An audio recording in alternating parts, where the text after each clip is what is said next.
여러분도 잘 아시다시피 이렇게 국가적으로 슬픈 일을 겪다 보니까 이 콘서트도 이렇게 몇 차례 연기가 되고 그런 와중에서 이렇게 오늘로 올해는 더 아프게 그립습니다. 그가 그립다 노무현, 그가 그립다 콘서트를 시작하겠습니다.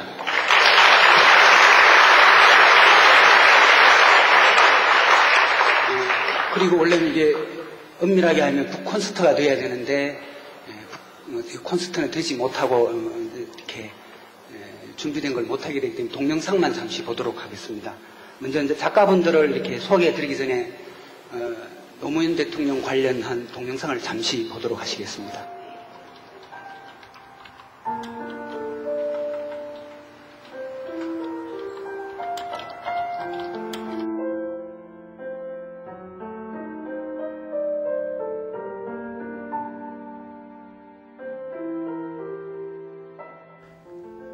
나는 지난 시기 10여 년 정도 정치를 했다. 그 가운데 5년은 국회의원이었고 1년 5개월은 장관이었다. 보통 사람들보다 훨씬 큰 권력과 영향력이 있었던 만큼 마음만 먹었다면 더 많은 사람의 변호인이 될 수 있었을 것이다.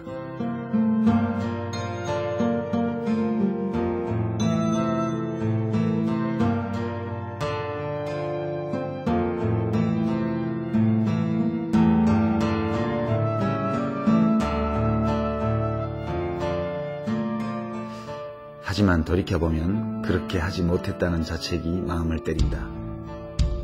나는 변호인이 된다는 것이 어떤 일인지 깊이 생각하지 않았다.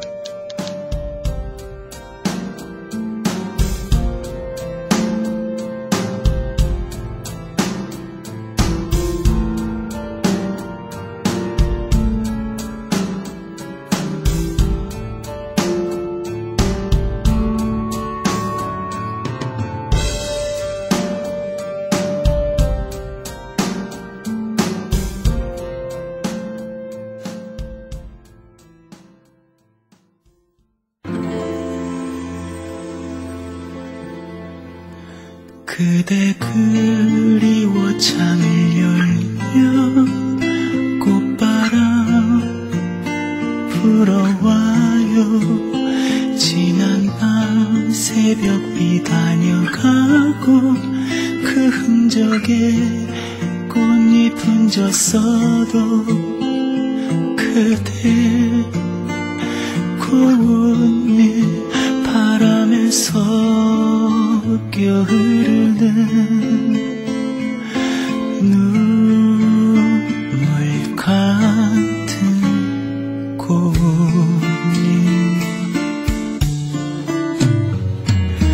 어느 날 어느 순간에 알아줘. 그대 목소리 파란색이 있었어요. 어느 날 어느 순간에 알아줘. 그대 이름 떨어진 곳에 있었어요.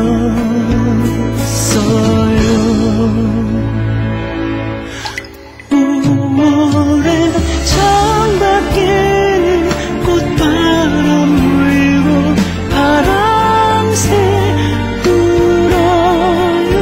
둥글린 그림자 그대일 것 같아. 아직도 창문을 닫지 못해요. 오늘 나는 그가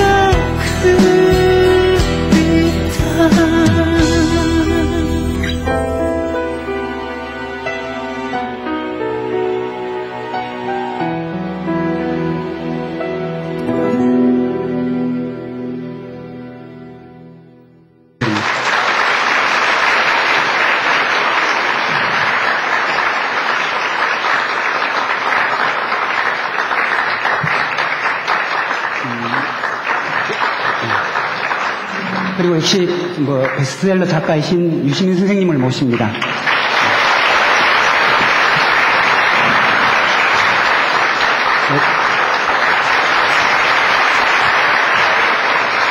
참고로 제가 몇 말씀 덧붙이겠습니다. 이게 콘서트가 연기되고 이런 관계로 불가피하게 유건 선생님은 참석을 못하시게 됐습니다. 그리고 참석 예정이신 정철 선생님은 역시 이제 다른 일정 때문에 이렇게 지금 그게 끝나고 오시기 때문에 조금 늦어질 것 같습니다. 그 점 양해를 부탁드립니다. 그러면 정철 선생님은 도착하시는 대로 다시 소개 올리겠습니다. 그리고 오늘의 이제 진행 상황과 광고 말씀을 잠시 올리면은 북콘서트가 끝나면은 저자분들의 사인회가 있습니다. 적극 참여를 부탁드립니다. 그리고 이 그가 그립다 추모집에 총 22명의 저자분들이 참여하셨는데 저자분들 모두 이 책의 인쇄는 노무현 재단에 기부하기로 결정을 하셨습니다.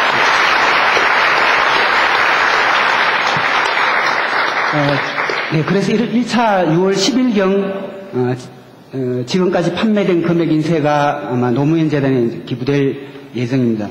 그리고 또한 이 인쇄 기부를 할 수 있게 만들어주신 여러분이 계셨기 때문에 또 인쇄 기부가 가능합니다. 그래서 여러분 스스로 우리 자신을 위해서 박수 한번 부탁드립니다. 감사합니다.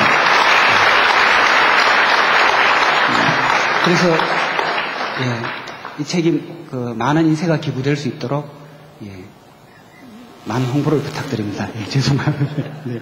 그러면은 오늘의 북콘서트를 시작을 하겠습니다. 유신희 선생님 마이크를 좀 받아주십시오. 예, 여러분 반갑습니다.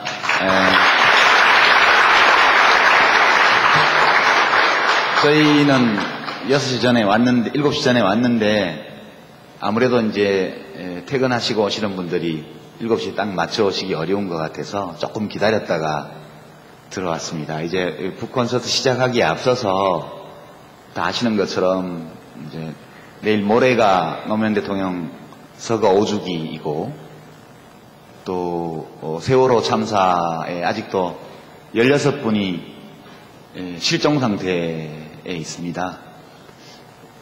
그래서 행사 시작에 앞서서 일어나시는데 불편함이 없으신 분들은 일어나시고 불편하신 분들은 그대로 앉으신 채로 잠시 세월호 희생자들의 명복을 빌고 아직 실종 상태에 계신 분들의 귀환을 기원하고 노 대통령을 기리는 묵념을 잠시 하고 시작하겠습니다.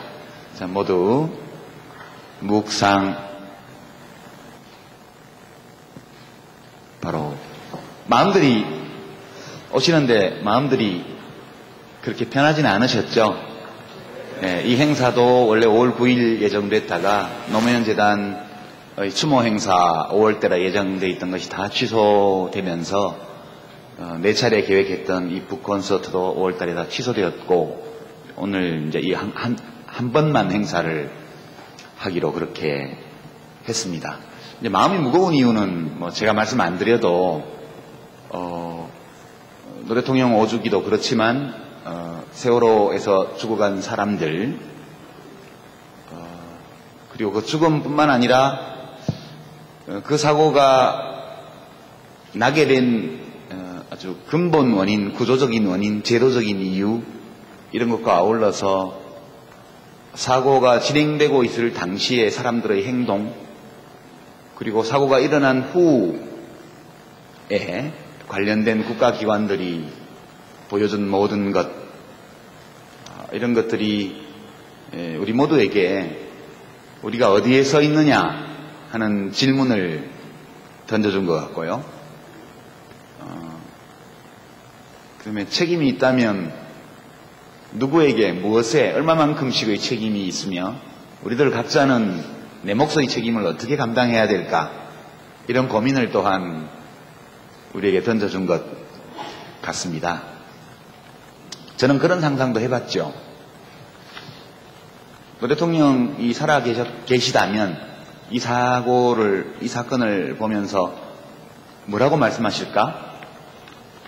당신 몫의 책임에 대해서 어떻게 말씀하실지 이런 것들이 사실 좀 궁금하기도 해요. 지금은 대통령부터 우리 평범한 시민들까지 모두가 따질 것은 따지되 마음속으로는 자기 몫의 책임을 먼저 생각해 봐야 마땅한 시기이라고 생각합니다. 추모 행사에서 너무 날카로운 어떤 비판이나 이런 것을 하면 안 되겠지만, 박근혜 대통령의 담화를 보면서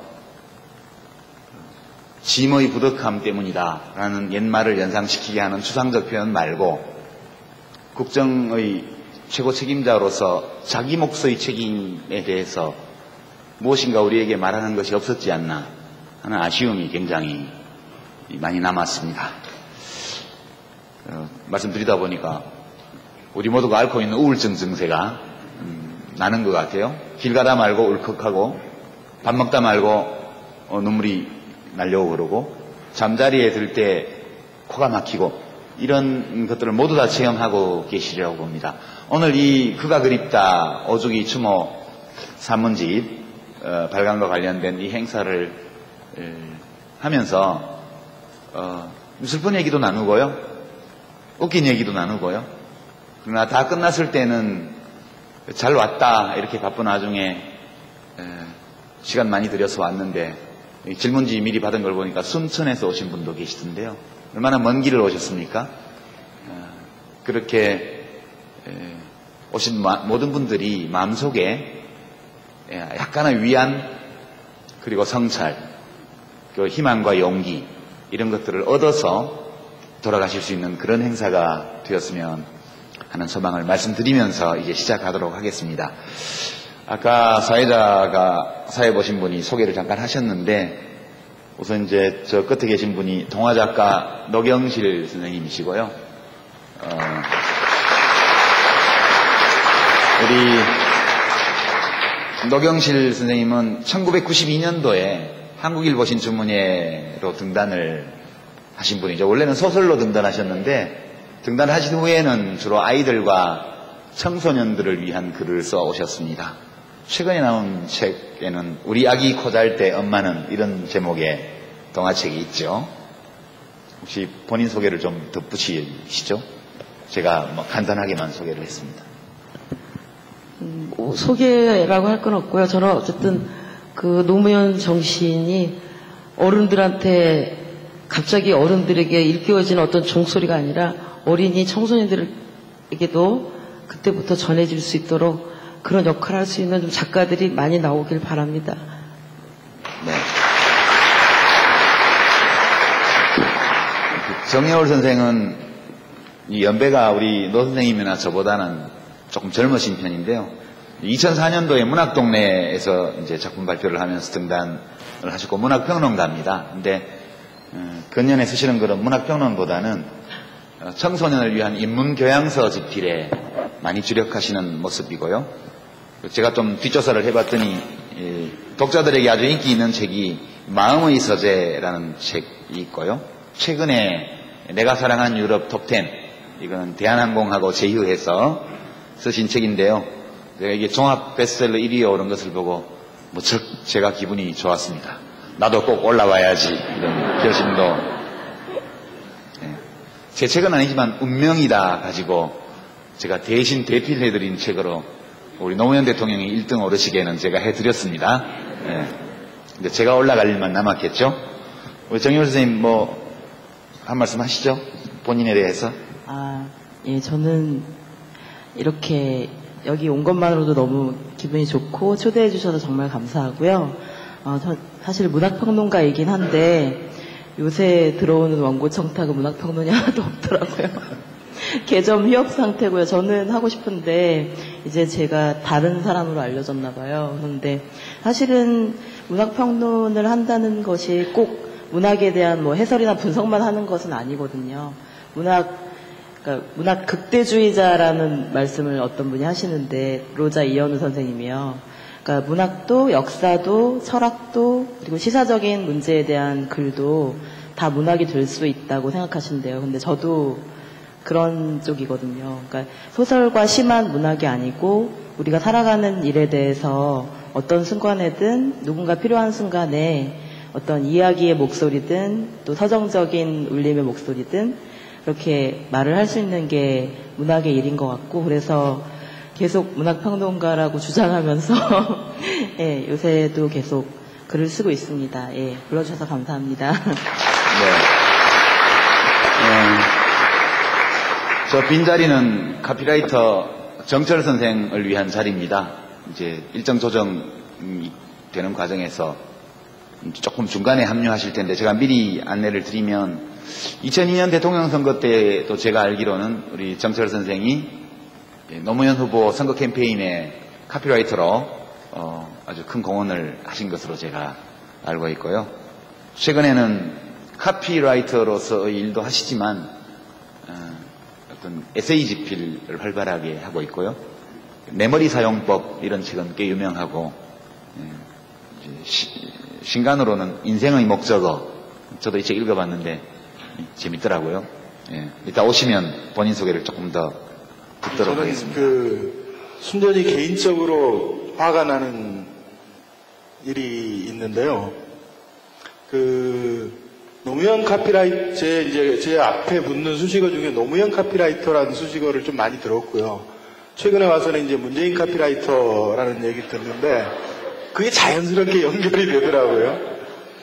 근데 말씀드렸듯이 재임하셨을 때 제가 뭐 이렇게 크게 한 건 없었고, 돌아가시고 나서 너무 막 힘들고 화나고 그래서 글을 좀 썼던 것 같아요. 그게 이제 나는 개새끼입니다라는 글을 돌아가신 날 썼던 글.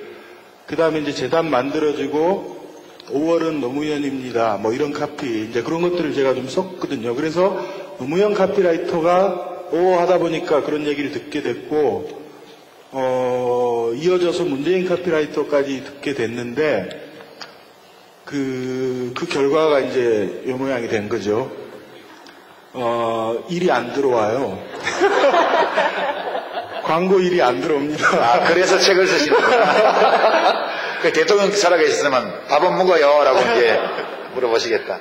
예, 뭐 최근에는 또 이제 가끔씩 강연 같은 걸 하는데, 강연이 픽스가 되고 나서 강연 2, 3일 전에 취소 통보가 오는 경우도 생기고, 정말 화가 납니다. 각오하고 한 일인데요. 화가 나는 건 어쩔 수 없죠. 예, 화가 납니다. 화낼만 합니다. 네, 우리 장영호 선생님.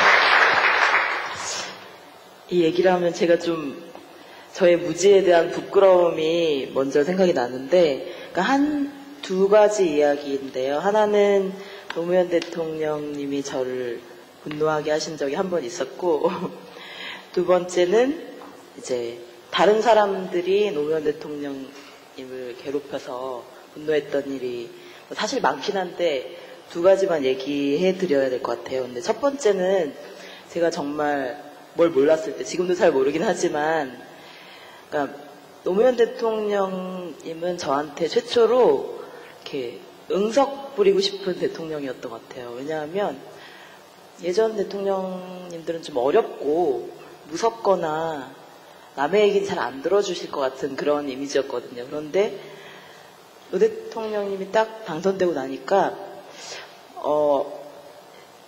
저 같은 사람도, 그러니까 정치에 대해서 잘 모르고 민주주의에 대해서 아무것도 제대로 한 일이 없는 사람이라도 말씀하시면 들어줄 것 같더라고요. 그래서 직접적으로 이렇게 정말로 제 소원을 이루어주실 수는 없더라도 제 말을 들어주실 것 같았어요. 그런데 이제 가서 막 얘기하고 이럴 수는 없지만 마음속으로 계속 막 응원과 요구와 각종, 그러니까 거의 도깨비 왕마이처럼 이 정도는 해주시지 않을까 이런 기대가 너무 컸던 거예요. 그런 상황에서 김선율 사건이 터졌던 거죠. 그래서 저는 노무현 대통령이니까 당연히 구해주시겠지 이렇게 생각을 했던 거예요. 철이 없었던 거죠. 근데 그때는 전 또 20대였고 어렸으니까, 그러니까 국가는 백성을 보호해줘야 하는 의무가 있다고 생각했고, 그리고 어떤 예외 상황이라든가 외교적인 상황이라든가 국가는 테러범과 절대 협상해서는 안 된다는 규칙도 몰랐던 때이기 때문에, 자세히는 몰랐기 때문에, 그러니까 그냥 김선일 씨한테 너무 감정이입이 됐던 거예요. 그래서 내가 저기 갔어도 나는 죽었겠구나 그런 생각이 드니까 너무 슬프고 너무 화가 났던 거예요. 그래서 제가 노래방을 원래 잘 안 가는데 노래방에서 밤새 노래를 불렀던 생각이 나요. 어떻게 할 수가 없으니까. 근데 이제 시간이 지나고 나서 그런 어쩔 수 없는 상황에 있다는 걸 이해하게 된 거죠. 근데 이제 나중에 이 두 번째 에피소드는 이제 노무현 대통령님을 때문에 우리가 분노하게 된 그 이유인데 정말 많겠지만 제가 한참 서거하신 이후에 한참 시간이 지나서 친구들이랑 얘기를 했어요. 아니 나는 사실 잘 이해가 안 된다. 왜 그렇게 미워서 못 견뎠을까? 그 청와대에 계신 분들이 노무현 대통령이 뭘 잘못했길래 그렇게 괴롭혔을까를 사실은 잘 이해가 안 된다고 솔직하게 얘기를 했어요. 친구들한테. 그랬더니 그 친구가 너무나 당연하다는 듯이 그러는 거예요. 전직 대통령이 아직 살아있는데, 게다가 너무나 젊은 대통령이었는데 지금도 뭐든지 할 수 있을 것 같은데 그렇게 국민들이, 백성들이 뭐 매주 찾아가서 인사하고 나와서 노래 좀 불러달라고 하고 놀아달라고 하고 이러는데 다 해주시고 그렇게 사랑을 받는데 안 무섭겠냐고 그러는 거예요. 그러니까 결국은 백성들한테 사랑받는 게 그렇게 죄냐고요. 그래서 그럼 백성들한테 사랑을 받았기 때문에 그렇게 미운 털이 박혔구나. 그래서 없는 죄도 막 날조해서 그렇게 사람을 괴롭혔구나. 이런 생각을 하니까 너무 화가 나서 막 잠도 안 오고 그때 온갖 막 설들이 난무했잖아요. 그래서 근데 마키아벨리가 예전에 그런 얘기 한 적 있었잖아요. 효과적인, 그러니까 뭐랄까요, 힘 있는 지도자는 사랑받는 지도자보다는 두려움을 느끼게 하는 지도자가 정치가로서는 훨씬 효과적이라고 그런 얘기를 한 적이 있었는데 저는 노무현 대통령은 반대였던 것 같아요. 너무나 사랑받아서 그 사랑이 그들을 두렵게 했던 거죠. 그래서 우리에게는 최초로 두려움 없이 사랑할 수 있는 대통령이었는데 좋은 사람도 대통령이 될 수 있다는 걸 보여주신 분이었는데 그런 생각을 하니까 너무 사랑받는 게 뭐가 그렇게 죄인지 그런 생각을 하니까 지금도 많이 화가 나고요. 근데 이 화를 그냥 화만으로 가지고 있으면 안 될 것 같아요. 이 분노를 우리가 뭐 투표만이 아니라 여러 가지 우리의 권리를 행사할 수 있을 때가 있잖아요. 그래서 꼭 좋은 사람을 못 뽑더라도 가장 나쁜 놈들을 떨어뜨리는 것이 선거이기도 하잖아요.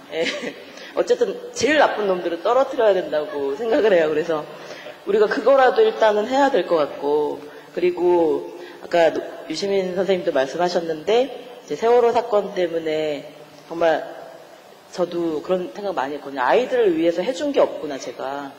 그런 생각을 많이 해서 그 아이들을 위해서 우리가 무엇을 할 것인지, 우리가 정말 예전에도 그런 얘기 하셨는데 어른들이 만든 부정부패의 수렁 속에 아이들이 빠져 죽었다는 말씀하셔서 제가 집에 가서 한참 울었거든요. 근데 그 생각을 하니까 우리가 그냥 정치가 아니더라도 일상 속에서 할 수 있는 일들이 있을 것 같아요. 그냥 가서 분양만 하고 오는 것이 아니라 모두가 각자의 위치에서 우리 사회를 조금이라도 따뜻하게 만들 수 있는 그런 일들을 찾을 수 있을 것 같아요. 그래서 이 분노를 그런 긍정적인 창조적인 힘으로 바꿨으면 좋겠습니다. 네. 이제 제 차례인데 저는 사실 이제 우리 대통령님이 청와대에 계신 5년 내내 거의 화난 상태로 제가 살았다는 거 여러분 기억하실 겁니다. 맨날 백분 토론 나와서 싸우고 뭐 무슨 SBS 나가서 싸우고 하루가 멀다 하고 나가서 쌈질하는 걸로 제가 세월을 거의 다 보낸 것 같아요. 실제로 돌이켜보면 저는 화난 상태였던 것 같아요. 늘. 왜냐하면 너무 많은 부당한 공격이 일상적으로 가해졌기 때문에, 또 대통령이 그렇게 부당한 공격을 당하고 있는데 청와대 참모들이 나서서 하면 또 그 사람 자르라고 또 그 사람이 공격을 받아요. 그 200만 수석이라든가 이런 분들 그렇게 해서 이제 쫓겨난 거잖아요. 그리고 장관도 김두관 장관 같은 경우 아무 잘못도 없이 이제 해임결의안 한나라당에서 해서 쫓아냈고요. 그러니까 늘 언론의 공격 말을 하기도 없고, 그래서 늘 이제 이거 가지고 그래도 싸우는 게 내 일이다 이렇게 생각하고 저는 싸웠던 것 같아요. 정치 뭐 대통령 임기 끝나면 그만하면 되지. 그렇게 생각하고 실제로 5년간 제가 정치를 했었는데, 그럼에도 불구하고 수많은 일들이 있었지만 제일 분한 거, 지금도 너무너무 분해요. 그게 저는 진짜 분해요. 이것은 공분이기도 하고 사적인 분노기도 한데요. 이제 노무현 대통령이 스스로 목숨을 끊으셨지만 죽인 거라고 저는 생각해요. 죽어야 되겠다라고 생각하도록 만들었어요. 누가? 우리 정영훈 선생님은 소심하셔가지고 청와대에 계신 분이라던데, 이명박 씨가 그렇게 한 거죠. 그죠? 요새 뭐 세월호 사고 나고 나서 숨만 쉬고 있는지 숨도 안 쉬는지 모르겠지만 뭐 나타나지도 않잖아요. 최초의 원인 제공자 아니겠어요? 설령제 한 20년 있던 거를 25년 30년으로 풀어가지고 18년 넘은 배를 들여오게 만든 사람이 이명박 대통령이잖아요. 적어도 최소한 인간으로서의 도리를 안다면 지금이라도 나의 이것대로 규제 완화가 잘못된 거다, 미안하다, 이 얘기해야 맞는 거 아니에요? 진짜 인간도 아니다 그런 생각이 저는 들어요. 저질이다 이거는. 근데 이미 권력 없는 전직 대통령 욕해본들 뭐 하겠어요. 그렇지만 너무 분한 거는 노무현 대통령은 약점도 많고 그런 분이지만 좋은 사람이었어요. 똑똑하고요. 대학은 안 나오셨지만 지식도 많았고요. 논리적으로 사고할 줄 알고 품격이 있는 분이었어요. 뭐 맨날 조정동에서는 품이 없다고 얘기를 하는데 인간적 품격으로 치면 정말 품격이 있는 분이었어요. 사람을 사랑할 줄 알고 마음을 소통할 줄 알고 자기 잘못이 있을 때 그걸 금방 깨닫고 인정하고 고치려고 노력했던 분이에요. 이게 품격이 있는 인간이죠. 품위가 있는 인간이죠. 이명박 대통령은 진짜 품위가 없는 저질이거든. 저는 노무현 대통령처럼 사랑받을 자격이 충분한 품격이 있는 인간이 그런 야비하고 저열한 인간에게 죽었다.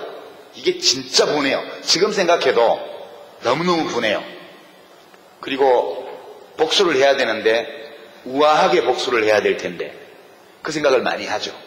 이것은 저는 일정 부분 사적인 감정인 동시에 공적인 분노라고 저는 생각을 합니다. 너무 심한 말을 하면 현직 대통령한테는 또 시끄러워질지도 모르겠지만 박근혜 대통령은 저질은 아닌 것 같아요. 이명박 대통령처럼 저질은 아니에요. 그러나 좀 다른 글자가 들어가는 질 같아요. 여러분 마음대로 상상하십시오. 제가 그 세월호 사고가 날 때 진도에 있었거든요. 팽목항에서 자동차로 10분 거리에 있는 민박집에서 대한민국 현대사에 대한 글을 마무리하고 있었어요. 아침에 잠깐 민박집 아저씨가 저 앞에 배가 사고 났는데 애들은 다 구했다더라, 그렇게 얘기를 해서 그런 줄 알았어요. 점심 먹으러 나왔다가 애들이 다 죽었다는 것을 알게 됐죠. 그 다음날 진도에서 나왔는데요, 잠이 잘 안 오고 밥 먹다가 이렇게 목이 막 막히고 밤에 저 혼자 민박집에서 방문을 걸어 잠겨놓고 막 소리를 지르고 그렇게 되더라고요, 제가. 그래서 그 진도에 더 있으면 안 될 것 같아서 막 그 민박집에 사람도 아무도 없었는데 나밖에 없었는데 막 기자들이 밀려들고 난리예요. 그래서 이제 제가 그날 짐을 사서 나왔는데 박근혜 대통령이 진도 체육관에 처음 갔을 때 눈물이 나와야 정상이에요. 그렇죠? 우리의 이 눈물샘이라는 거는 이거는 자율신경이에요. 내가 울어야 되겠다 이렇게 해서 울 수도 있지만 나의 의지와 상관없이 내 마음속에 슬픔이 차오르면 저절로 눈물샘이 자극되도록 우리가 설계되어 있잖아요. 어떻게 그 진도 체육관에 와서 안 울 수가 있어요? 저는 그게 정말 이해가 안 되더라고요. 기자회견장에서는 눈물이 나는데 진도 체육관에서 왜 안 나죠? 저는 이거는 아닌 것 같다. 우리 사회가 기본적으로 우리가 나눠야 될 것은 마음이잖아요. 대통령도 잘못할 수 있어요. 정부도 작동이 잘 안 될 수가 있습니다. 그죠? 오랫동안 7년차 집권해오는 동안에 옛날 참여정부, 국민의 정부 시절에는 받아먹더라도 눈치 봐가면서 받아먹고, 그죠? 받아먹더라도 할 일은 좀 하고 이러던 사람들이 이명박 대통령 취임 이후 지금 7년째 오면서 이제는 아무 일도 안 하고 받아먹고 해야 될 일을 안 하고 받아먹고 아예 아무 일도 안 하는 상황으로 와버렸잖아요. 부패가 없을 수는 없지만 부패는 어디나 있지만 조심하고 경계하고 눈치 보면서 부패하는 것과 대놓고 하는 건 달라요. 저는 이 세월호 사건의 원인은 부정부패라고 생각해요. 정실 인사, 뇌물 이게 다 돈이 오고 갔든 안 갔든 원칙과 상식에 어긋나는 반칙과 편법, 불법을 저지른 부패잖아요. 그래서 제가 지금도 화가 나는 거는 왜 우리 국민들은 마음으로 소통하는 사람들을 내버려 두고 저렇게 물질에 대한 욕망을 노골적으로 자극하고 타인의 고통에 마음으로 감응할 능력이 없고 왜 이런 사람을 좋아할까? 화가 나요. 예전에 정치할 때는 국민한테 화난다 이런 말 하면 바로 조중동에서 유아무개 드디어 국민 탓까지 이렇게 하기 때문에 제가 할 수 없었지만 이제 정치를 안 하잖아요. 저도 시민이에요. 저도 시민으로서 국민의 한 사람으로서 이제 말해요. 국민들한테도 화가 나요. 저는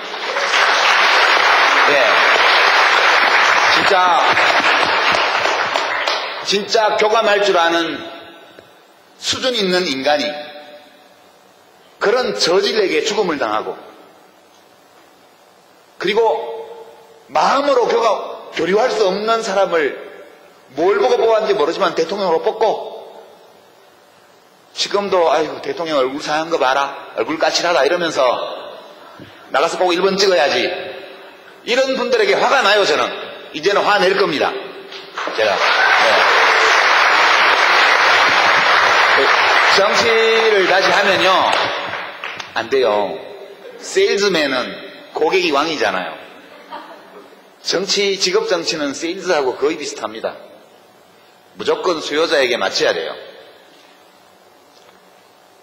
내가 제품에 하자가 있는 걸 알아도 경쟁사의 제품에 하자가 있고 내 제품에 하자가 있는 걸 알아도 말할 수 없어요. 그 고객이 불합리한 구매 행위를 해도 나는 팔아야 돼요. 이거 이건 전혀 성격이 다른 일인 것 같아요. 저는 고객들을 앞으로도 상대하는데요.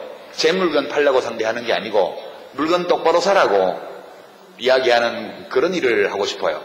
저보고 돌아오라고 하지 마시고. 마지막으로 화나는 거.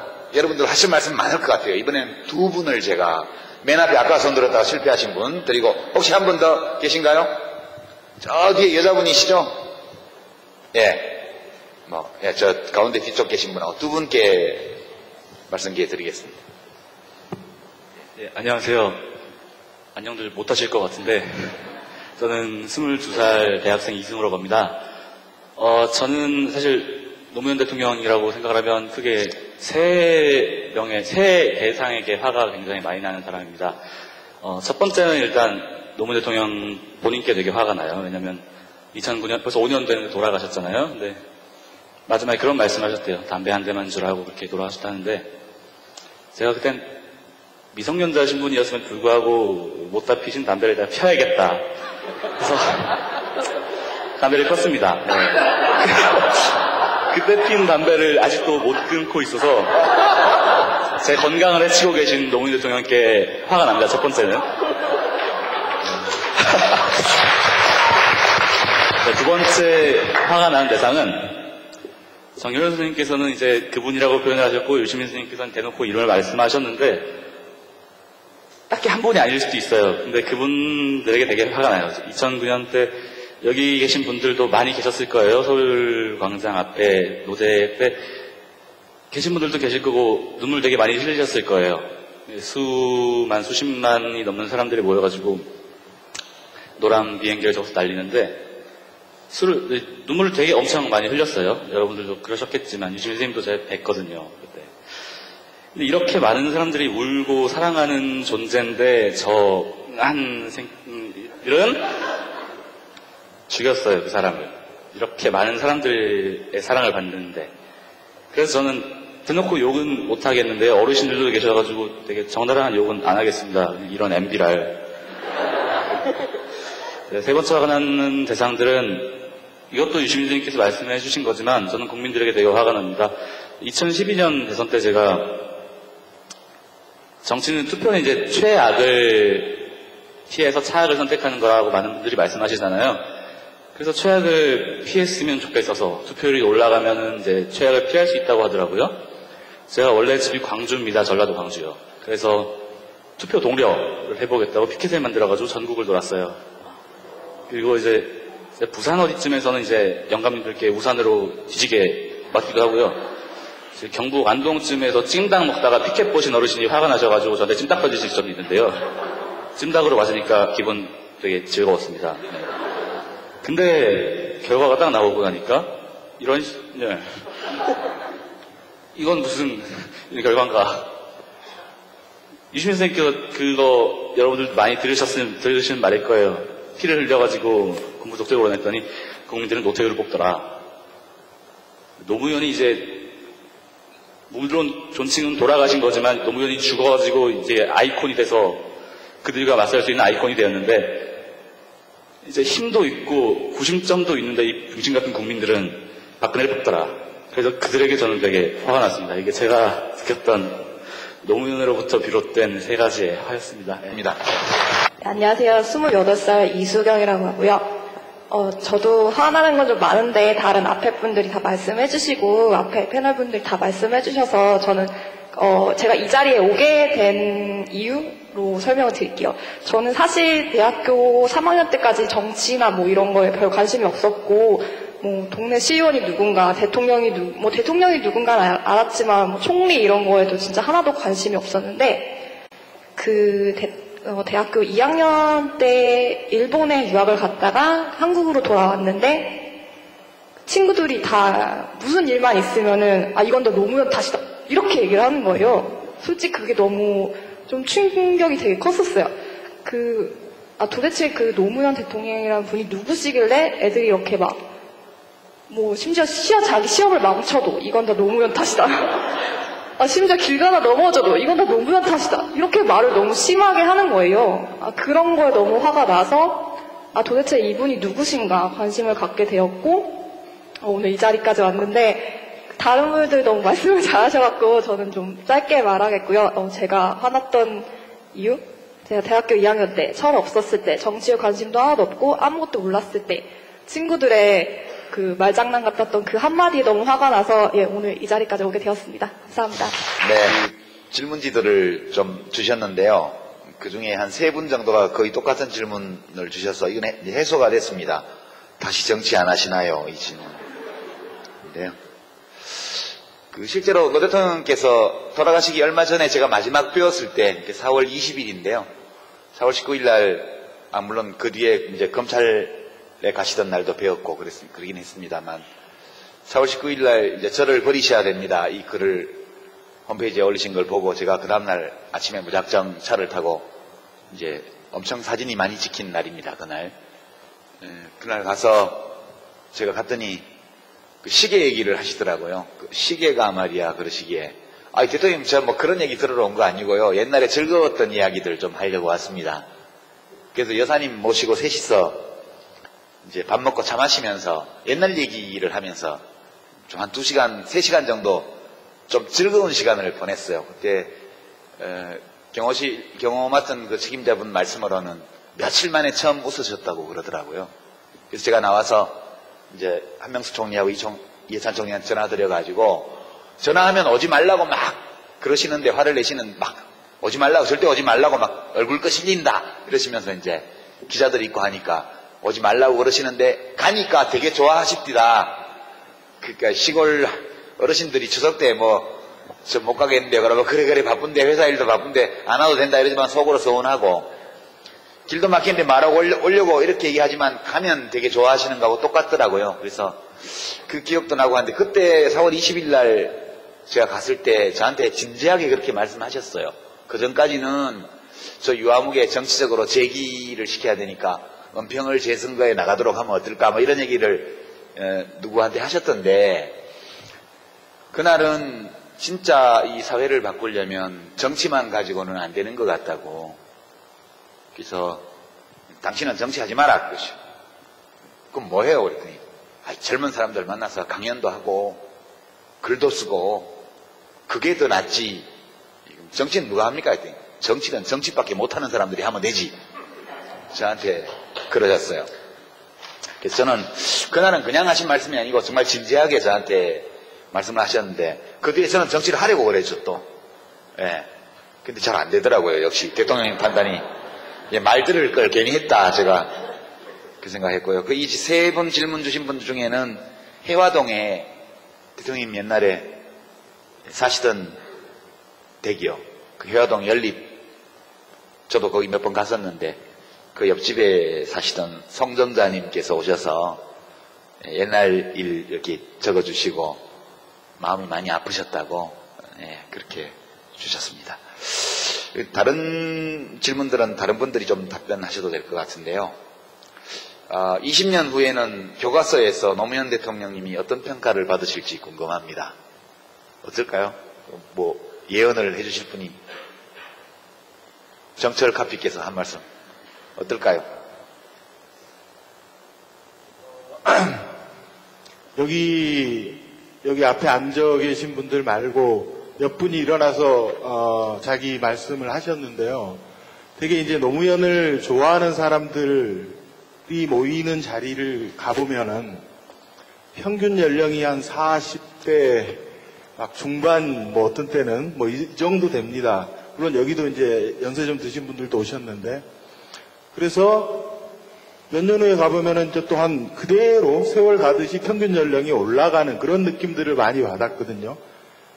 젊은 친구들은 언제 수혈이 되는 거냐 이런 얘기들을 막 술 마시면서 얘기도 하고 그랬었는데 오늘 22살, 26살, 뭐 24살인가요? 이런 분들이 발언을 해주셨어요. 와 이거 되게 신세계다 저는 이런 느낌을 받았거든요.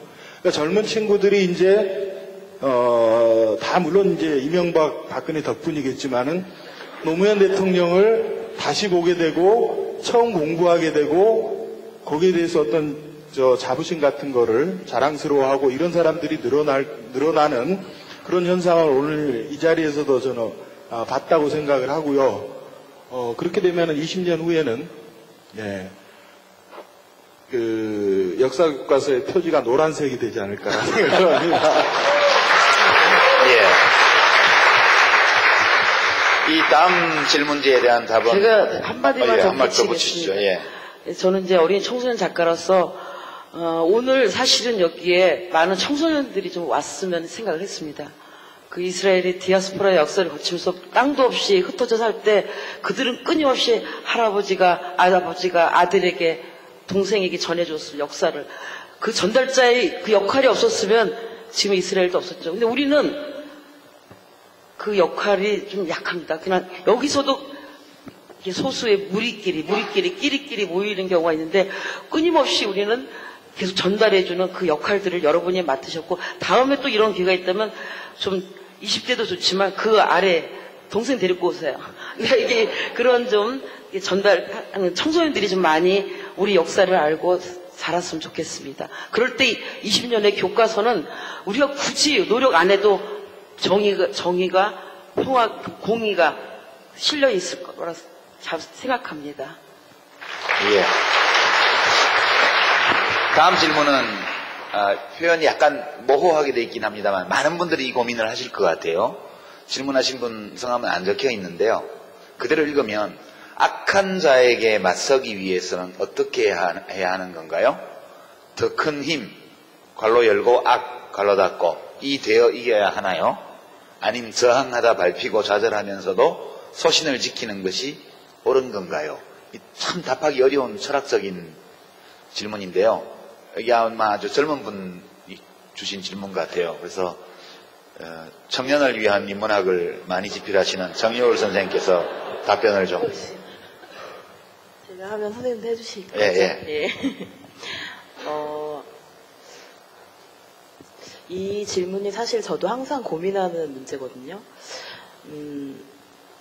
악에 저항한다는 것은 그러니까 그런 것 같아요. 저는 좀 어릴 때는 악에 저항하는 영웅들은 좀 따로 있다고 생각했어요. 그런 사람들은 굉장히 힘이 세거나 아니면 시지프스 신화에 나오는 그 신화 속의 인물들처럼 인내력이 강하거나, 예, 아니면 그런 그 간을 쪼아먹히는 고통을 당하면서 계속 그렇게 사는 프로메테우스 같은 사람들이, 그러니까 영웅들이 그런 걸 할 수 있을 줄 알았어요. 그런데 제가 시간이 지날수록 느끼는 게 그냥 신문에 나오고 TV에 나오고 이런 것이 아니라 우리 사회를 지키는 힘들에 대해서 저는 계속 생각을 하는데, 그러니까 위에서는 힘 있는 사람들은 우리가 만약에 무슨 거대한 낙하산을 타고 있다면 낙하산에 자꾸 구멍을 내는 거예요. 그래서 자꾸 막 비가 들이치고 정말 낙하산이 떨어지게 만드는 그런 사람들이 있어요. 그런 사람들이 청와대나 국회를 중심으로 밀집돼 있죠. 그런데 그 낙하산을 끊임없이 꿰매시는 분들이 있는 것 같아요. 그 꿰매시는 분들이 유시민 선생님 같은 분들이고, 여기 오신 분들이고, 그리고 왜 어떤 불의가 모든 분야에 걸쳐 있잖아요. 그래서 어떤 분들은 정말 매일매일 그것과 싸우시거든요. 그런 분들을 봐요. 아까 그렇게 투표 독려하러 가시는 그런 것도 그 낙하산을 꿰매는 일인 것 같고, 그리고 사실 학교에서 강의하는 것도 쉽지가 않아요. 애들이 계속 학점만 신경 쓰고 토익만 공부하겠다고 하고, 제가 글쓰기 강의하고 있으면 애들이 기말고사 준비를 하고 있어요. 다른 과목을 계산기 내놓고, 제 수업에는 계산기가 필요 없는데. 그래서 그런 것들을 보면서 아, 어른들이 애들을 망쳤구나. 정말 저는 아무리 열심히 강의를 해도 안 들어주는 애들이 있거든요. 그런 걸 보면서 아, 나도 이걸 열심히 하면 나도 낙하산을 조금 깨물 수 있지 않을까, 그런 생각을 하거든요. 그래서 그걸 너무 어렵게만 생각하지 마셨으면 좋겠어요. 그리고 저희 이제 친구들이랑 농담할 때 그런 얘기 한 적이 있었거든요. 약한 사람들이 강한 사람들한테 저항을 할 때 강한 사람들이 사실은 굉장히 긴장한다는 거예요. 예, 이거는 제가 학교 다닐 때 에피소드인데, 이제 제가 학교 다닐 때 저는 이제 한총련 노선은 참 싫어했는데, 근데 그 한총련 96년 때 굉장히 심각했었잖아요. 근데 그때 거의 매일 집회가 있었는데, 그때 당시에 제 정말 철없는 시절에 남자친구가 파이프를 들고 나간 거예요. 예, 나갔는데 정말 그 어두운 골목길에서 파이프를 든 한 수백 명의 학생들이 골목길에서 확 나타나니까 그 전경들이 움찔하더래요. 그런, 예, 이게 젊은 분들은 잘 모르실 것 같아요. 전경들이 정말 무서워하더래요. 자기네들이 중무장을 하고 있는데 대학생들이 그냥 겨우 정말 뭐 낡아 빠진 쇠파이프, 강목 이런 거 들고 뭘 알겠어요. 선배가 시켜서 온 애들도 있겠죠. 근데 그냥 딱 들고 나타나니까 처음으로 자기가 태어나서 자기가 가진 힘을 느꼈다는 거예요. 그 철없는 남자친구가. 그래서 금방 헤어지긴 했는데. 근데 저도 계속, 그러니까 여러 가지 주변 사람들의 얘기를 들어보고 하면, 문학작품을 보기도 하고, 모든 사례들을 보면 강자들이 약자의 저항에 대해서 마음 편한 적은 한 번도 없었어요. 예. 항상 긴장했고, 그래서 강력하게 진압을 하고, 프랑스 혁명도 그렇게 잔인하게 진압을 하고, 그들이 잔인하게 진압할수록 그들이 두렵다는 뜻이거든요. 예. 노무현 대통령이 그렇게 사랑받았기 때문에 그들에게 두려움을 준 것처럼, 우리가 가만히 있으면 있을수록 세상은 더 나빠지게 돼 있거든요. 그러니까 이거를 너무 한 번에 하려고, 예, 뭔가 우리가 악해지는 게 강해지는 거라고 생각하지 마셨으면 좋겠어요. 우리가 2명만 힘을 합쳐도 그건 큰 힘이니까요. 예. 예. 제가 최근에 어디 책을 읽다가 본 귀절인데요. 선생님, 착한 사람하고 나쁜 사람이 싸우면 누가 이겨요?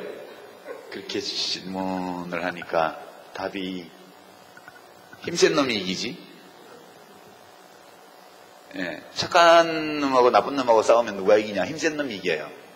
착하든 나쁘든. 근데 노 대통령께서 이제 봉하마을 사시면서 마지막에 남기신 말씀들이나 글들이 나중에 진보의 미래라는 책으로 이제 나왔죠. 거기 보면 그 버스 이야기가 나오죠. 이제 부산에서 진영 가는 버스인데 중간에 어디 섰어요. 버스가 복잡해요. 그러니까 이제 사람들이 야 운전사 양반 그만 태워서 비잡다, 이제 경상도 말로 비잡다 그만 태워서 이러면 이거 보수예요. 좀 안으로 좀 들어가 봅시다, 같이 타고 가게, 이렇게 말하면 이게 진보래요. 그게 이제 노무현 대통령의 보수 진보 분류법이었어요. 이제 그분은 무슨 복잡한 문제든 이렇게 쉽게 바꿔내는 능력이 있는 분이셨어요. 그러니까 언어 감각이 거의 마술사의 수준에 있으신 분이세요. 그런 점에서는. 그러니까 비잡다 그만 태워라 이렇게 얘기하는 건 보수고, 좀 안으로 좀 들어갑시다, 같이 타고 가게, 이렇게 말하면 진보라는 거죠. 그 차이가 뭘까요? 저는 그것이 타인의 고통, 타인의 아픔, 다른 사람의 소망에 감응하는 능력의 차이라고 봐요. 그 감응 능력이 적은 사람이 보수가 돼요. 그 감응을 잘하는 사람이 진보적이에요. 그러니까 보수 진보는 무슨 노동자 계급이라서 진보가 되는 게 아니에요. 제 생각에는 노동자 계급에 속해도 타인의 고통에 감응할지 모르면 자기 임금 올리는 데만 관심이 있는 거예요. 그죠? 자기는 강남에 사는 뭐 몇백억 부자지만 다른 사람의 고통에 너무 마음이 아픈 사람은 희망버스를 타고 한진중공업으로 가는 거예요. 이게 어찌 보면 계급적 귀속이나 이런 것들은 여러 요인 중에 하나고 그다지 중요한 것이 아닐 수도 있다, 저는 그렇게 생각을 합니다. 이렇게 생각하니까 저는 막시스트가 못 되는 거죠. 네?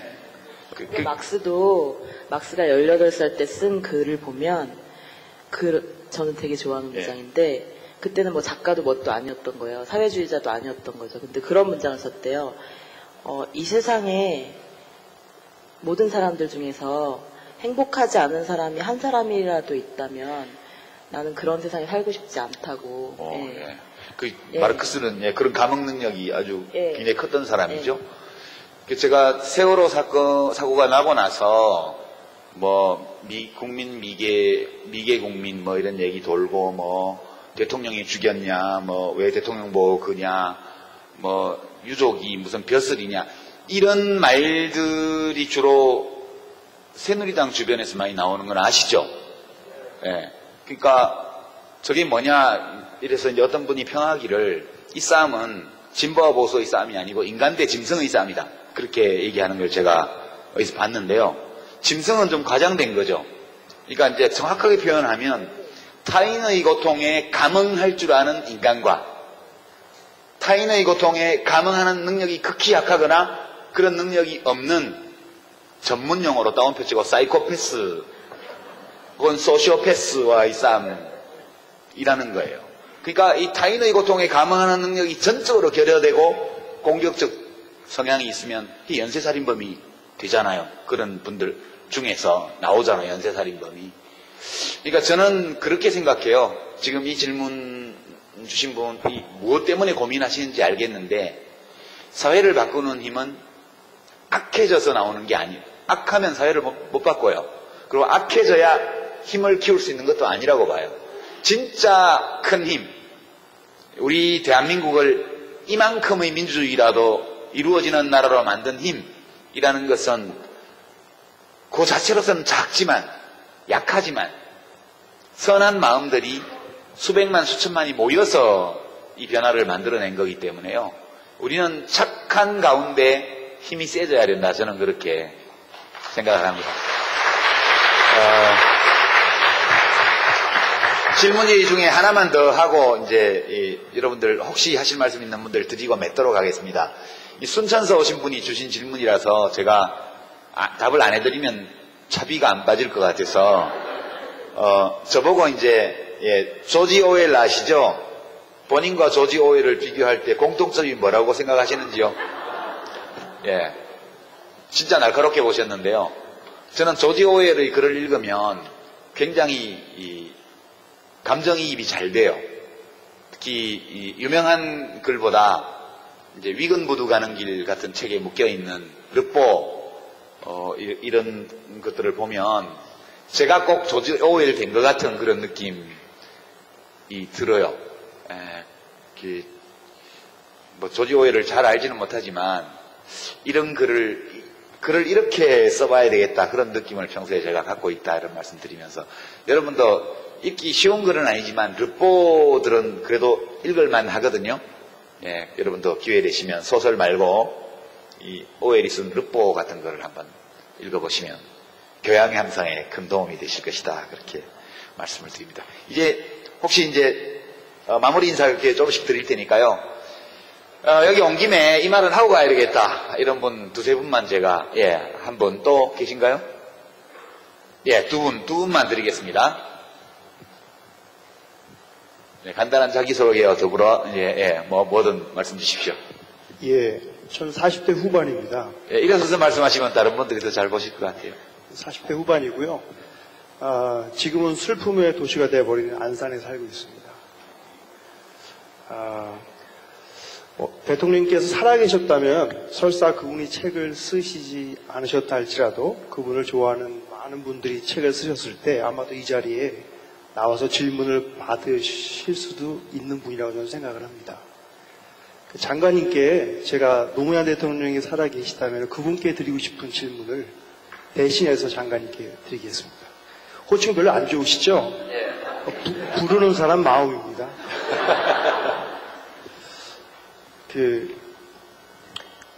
그 당신께서는 서울대를 나오셨잖아요. 또 정치의 길을 걸으셨잖아요. 더군다나 태생은 경상도이십니다. 절대로 비판하는 거 아닙니다. 비판해도 됩니다. 아닙니다. 절대로 비판하는 생각 추워도 없습니다. 제가 생각하기에 대한민국 최상위 기득권층에 들어갈 수 있는 세 가지 조건을 다 갖췄다고 생각합니다. 대통령께서는 하나만 받으셨어요. 대학을 못 나오셨습니까? 근데 왜 그 최상위 기득권층으로 들어갈 수 있는 그 좋은 길을 버리고 왜 좋은 길, 가시밭길을 걸으려고 결정을 하셨습니까? 왜 노무현 대통령은 그 길을 결정하셨을 거라고 생각하십니까? 대통령은 못 되셨을지라도 한나라당의 국회의원으로 국회의장 정도를 하시고 지금쯤이면 강남에 빌딩 한 3개쯤 갖고 계셔서 가족과 함께 행복하게 사실 수도 있지 않았겠습니까? 왜 대통령은 아니면 장관님께서는 그 길을 버리시고 왜 좁은 길로 들어섰습니까? 그런 결정을 하게 된 가장 큰 힘이 무엇입니까? 제가 이 질문을 드리는 이유는 우리의 모든 이 나라 백성들이 자기의 아주 작은 사소한 일에서 갈림길에 닥쳤을 때 이러한 결정을 해야 된다고 저는 생각하기 때문입니다. 저 또 있습니다. 저 이 질문을 꼭 해야 됩니다. 두 개의 질문을 하고 길지 않게 답변을 해주시고 마지막 저에게 한마디만 더 할 수 있는 기회를 좀 주십시오. 두 번째는 저는 한 번도 제 생애에 1번이라는 숫자를 선거 투표에 한 적이 없습니다. 제 아이들에게는 얘들아 대한민국의 대통령이 많은데 기억할 거 없고 딱 2명만 기억하면 된단다 라고 가르치고 있습니다. 근데 제 안에 갈등이 있어요. 저는 기독교 신자입니다. 아주 독실한. 그러니까 저들이 저와 수단은 다르지만 목적은 같은 사람이라고 믿고 싶어요. 싸울 수는 있지만 저들도 대한민국을 좋은 나라로 만들기 위한 마음을 갖고 있다는 진정성을 갖고 있는 집단이라고 믿고 싶습니다. 근데 아시겠지만 세월호나 이명박 대통령 재임 기간이나 저는 그런 생각이 절대로 들 수가 없어요. 장관님께서는 정치를 하셨으니까 정말 이 시대의 보수의 정치 집단들이 정말 악입니까? 아니면 장관님이 생각하신 그런 나라를 만들고 싶어하는 진정성이 있는 사람들인데 단지 장관님과 아니면 대통령님과 수단만 다르게 생각하는 사람들입니까? 이 두 가지 질문 충분히 답변을 좀 해주시고요. 저한테 짧게 한마디만 더 할 수 있는 기회를 주셨으면 감사하겠습니다. 두 번째 발언하실 분 저 가운데 뒤쪽. 안녕하세요. 떨립니다. 저는 현재 지금 중학교에 교사로 근무를 하고 있고 3주 전에 죄송합니다. 제가 지금 우울증이어가지고 단원고에 지원을 나갔다가 왔습니다. 그래서 죄송합니다. 예, 지원을 가서 이제 노제 지원을 하고 이제 아이들 보내고 왔었는데 보내고 와서 이제 동영상을 받았습니다. 근데 그 동영상 제 지인분께서 동영상을 보내주셨는데 그 두 가지였는데 첫 번째가 그 서해 그때 그 태안에 기름 유출 사고 났을 때 이제 노무현 대통령께서 내려가셔서 하셨던 말씀이 제가 책임질게요. 다시 사람들 찾아오게 할게요. 모든 최선을 다할게요. 라고 말씀하셨고 그 이후의 행보를 보면 실제로 그렇게 하셨습니다. 그리고 한 가지 더는 YTN의 그 돌발 영상이라는 거에 보면 뭐 노무현 정답 맞추기라는 영상이 있습니다. 거기서 그 해양경찰청장이었던 걸로 기억이 되는데 그분에게 지금 기름 유출됐는데 어떻게 할 거냐라고 물으셨고 뭐 계속 뭐 조류가 어쩌고 뭐 어쩌고 계속 얘기를 하시고 나중에는 뭐 비용이 어쩌고 이렇게 얘기를 하시는 순간에 이제 노무현 대통령께서 참다 이제 화를 벌컥 내시면서 그건 그게 무슨 말입니까? 그래서 그건 나중 문제고 비용은 나중에 이렇게 뭐 그 재판에서 하면 되는 거고 뭐 한 겹 치해서 안 되면 두 겹 치고 두 겹 쳐서 안 되면 세 겹 치고 뭐 중국이든 일본이든 어디 가서든 기구 다 가져와서 다시 다 그 방제 작업 완전히 해서 다시 할 수 있게 해 놓을 수 있겠습니까? 그리고 마지막에 이제는 국민이 용서하지 않을 겁니다. 라고 말씀을 하세요. 그리고는 이제 해양청장이 반드시 막도록 하겠습니다. 라고 하고는 그때 이제 노무현 대통령께서 고개를 끄덕끄덕 하시는 장면을 보고 되게 밤새 울었던 기억이 나거든요. 그래서 그러니까 지금 저희가 해야 될 노무현 대통령께서 가셨지만 노무현 정신이나 노무현 가치는 남아야 된다고 생각을 합니다. 그래서 우리가 해야 될 일이 무엇인지 투표하시고요. 그리고 주변에 계신 어르신분들에게 동영상 보여드리시고요. 지금 언론도 문제가 많지 않습니까? 그러니까 말로 하는 것보다 동영상 보여드리고 좀 더 설득하고 포기하지 않고 노무현 대통령께서 평생을 소신을 가지고 지키셨던 것처럼 저희들도 함께 지켜나갔으면 좋겠습니다. 예, 고맙습니다. 예, 오늘 행사, 북콘서트 전체에서 우리가 담아가야 될 말씀이, 지금 말씀해주신 우리 학교 선생님, 그 말씀 아닐까 싶어요. 우리가 해야 할 일, 우리가 할 수 있는 일 찾아서, 우리들의 일상적 생활 공간 안에서, 하는 거예요. 그렇게 해서, 선한 마음, 선한 지향, 이런 것들이 더 많은 사람들을 마음으로 연결할 수 있도록 이렇게 해나가는 게 우리들의 할 일이다. 저는 그렇게 받아들이고요. 첫 번째 질문 주신 분 질문은 이게 둘 다 간단치 않은 질문이긴 해요. 근데 이제 노 대통령께 제가 이렇게 직접 여쭤본 적은 없어요. 왜 이 길을 오셨습니까? 그러나 이제 제가 느끼는 바가 있죠. 느끼는 바가 있고 그런데 여러 가지 답을 할 수 있겠지만 이제 제 경우도 그러하고 노무현 대통령 경우도 그렇고 이게 왜 정치를 했을까? 왜 대통령이 되려고 하셨을까? 왜 그런 방식으로 대통령직을 수행하셨을까? 그리고 왜 그런 식으로 떠나셨을까? 이 전체를 생각해 보면 노무현 대통령은 자기 자신을 굉장히 적극적으로 표현하고 사신 분이라는 생각이 들어요. 이게 이제 자아실현이라는 말이 자기 자신의 가능성, 자기의 개성, 그리고 자기의 지향, 그러면 내가 도달할 수 있는 가장 높은 곳까지 도달하려는 의지, 이런 것들이 이제 자아거든요. 노무현 대통령은 이제 속된 표현으로 하면 야심이 이만저만한 분이 아니셨어요. 그 야심이 내가 대통령이 돼야 되겠다. 이거는 그렇게 큰 야심이 아니에요. 그분의 야심은 반칙하지 않고도 이길 수 있다는 것을 보여주겠다. 그런 거예요. 그거는 대통령이 되는 것보다 훨씬 어려워요. 대통령이 되는 것을 목표로 삼으면 그냥 반칙을 해서라도 하면 되죠. 그렇지만 대통령이 되는 것이 목표가 아니고 반칙하지 않고도 이길 수 있다는 증거가 되고 싶다. 이렇게 되면 이 야심은 정말 대단한 거거든요. 그래서 저는 이제 노 대통령이 야심이 굉장히 큰 분이었다. 그리고 그런 큰 야심을 내면에 가지고 있는 그분의 그분의 인격적 자아라는 것은 굉장히 독특한 면이 있었던 것이고, 그 점이 보통의 우리들과 좀 다른 점이 아니었을까, 그렇게 생각하고, 닮고 싶어도 닮으려고 노력은 할 수 있는데 꼭 닮기는 어려운 분인 것 같다, 이분은. 네, 그런 생각이에요. 그리고 이 목표는 사실 꼭 대통령이 됨으로써만 이룰 수 있는 것은 아니고, 우리가 일하고 있는 모든 공간에서 정직하게 반칙하지 않고 살아도 성공할 수 있다는 걸 보여줄 수 있는 방법은 참 다양하게 많은 것 같아요. 그래서 저는 우리가 대통령과 비슷한 야망을 품어도 되지 않나? 그런 생각도 한편으로 하고요. 제가 정치를 한 거는 사실은 이제 저는 경상도 출신이고 서울대를 나왔고, 그런데 그게 다 싫어요, 문화적으로.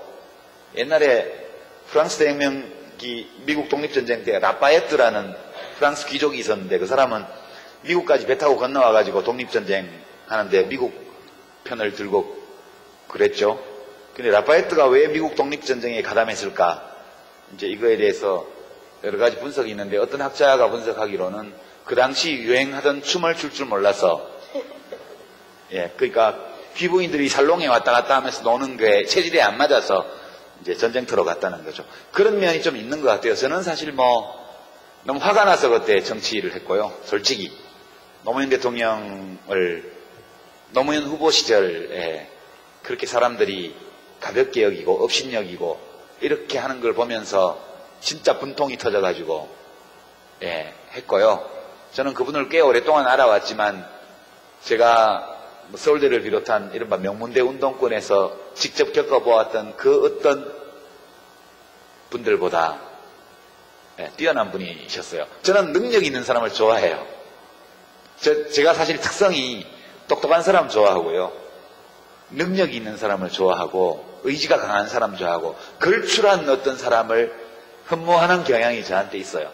근데 노무현 대통령은 제가 본 모든 정치인 가운데 가장 걸출한 분이셨는데, 사람들이 그걸 인정 안 하고 그분보다 훨씬 못하면서 또 자기가 더 훌륭하다고 생각을 하고, 생각만 하면 좋은데 드러내놓고 그런 걸 표현하고 하는 것이 저로서는 참 참기 어려워서, 그래서 자원봉사를 했고, 그러다 보니까 정당도 하게 되고, 그러다 보니까 국회의원도 되고, 그러다 보니까 장관도 하고, 이렇게 이제 왔던 거죠. 저는 어떻게 보면 제 결단으로 정치를 했던 것은 아니었죠.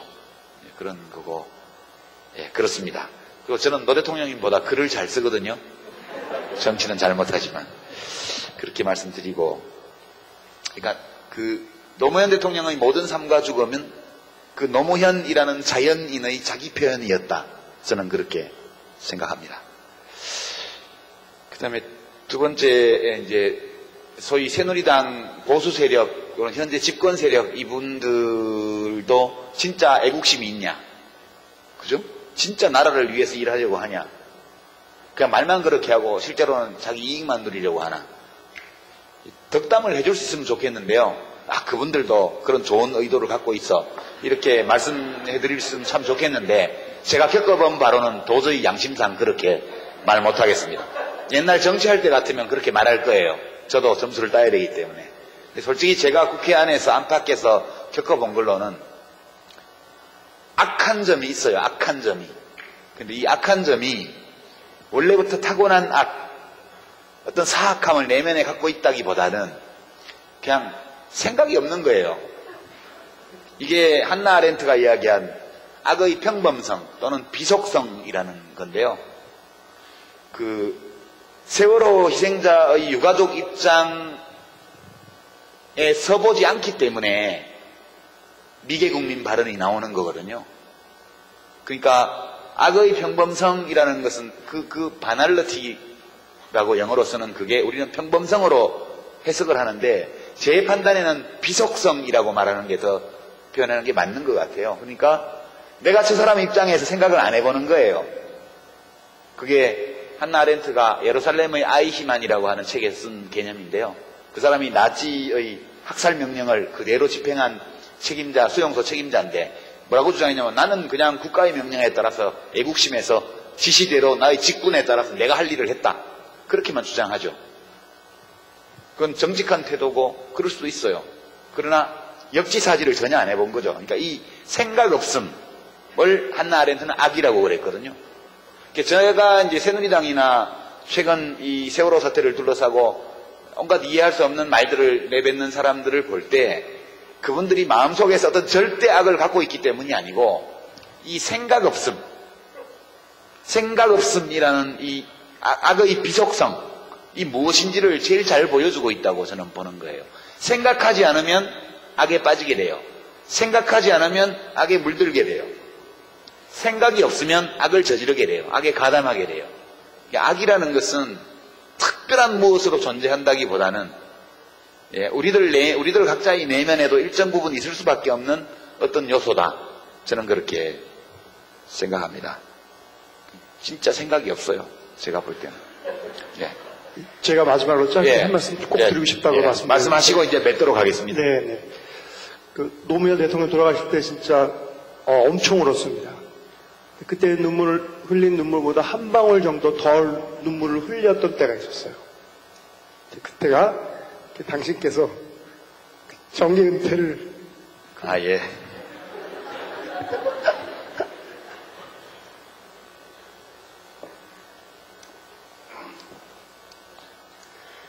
마지막 한마디입니다. 당신이 대통령이 된 나라에 살고 싶어요. 예. 감사합니다. 이제 세 분이 잠깐 오늘 소감만 말씀하시고 이제 노래 부르면서 이제 맺도록 하겠습니다. 시간도 많이 됐고 예정보다. 정철 선생부터 북콘서트 소감.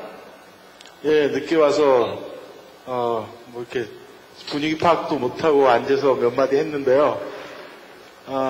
저는 이제부터 벌써 5년이 됐는데 이제부터 우리가 해야 될 일은 복수라고 생각을 합니다. 복수를 아주 길고 긴 복수를 해야 되는데 그게 아까 말한 생각 없음의 악을 우리도 그러면 더 큰 악을 이렇게 해서 쟤네들이 이길 것인가는 아닌 것 같고요. 악해지면은 안 되고 독해지는 거는 괜찮을 것 같아요. 그러니까 아까 싸우기 위해서 나도 악해진다가 아니라 내 자리에서 조금씩만 더 독해지면은 그 복수를 할 수 있는 그 길이 보일 거라고 생각을 합니다. 같이 복수합시다. 노경철 선생. 이제 울지 마세요. 더 이상 울지 마시고 아까 제가 얘기한 대로 이제 우리가 눈물을 닦아주는 사람이 되고 끊임없이 우리가 주위에 내 가족에게 이웃에게 어린 우리 밑에 아이들에게 전화주는 역사의 증언자들이 되시기 바랍니다.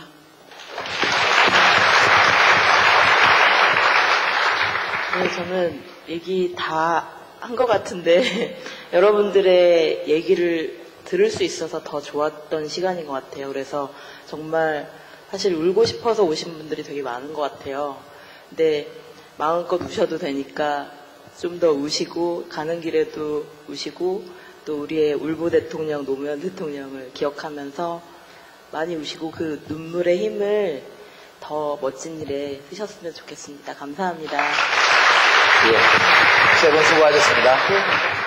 여러분들도 이 바쁜 와중에 오늘 북콘서트 오셔서 괜찮았어요? 뭐가 마음속에 남을지는 모르겠지만 그래도 각자 한두 개씩은 좋은 시간이었어. 힘을 내야지. 씩씩한 얼굴로 씩씩한 걸음걸이로 새로운 하루를 시작해야겠다. 이런 느낌으로 돌아가실 수 있다면 오늘 우리 모두에게 이 시간이 헛되지 않은 시간이 아니었나 그렇게 생각을 합니다. 자, 여러분 오늘 만나 뵈어서 정말 반가웠습니다.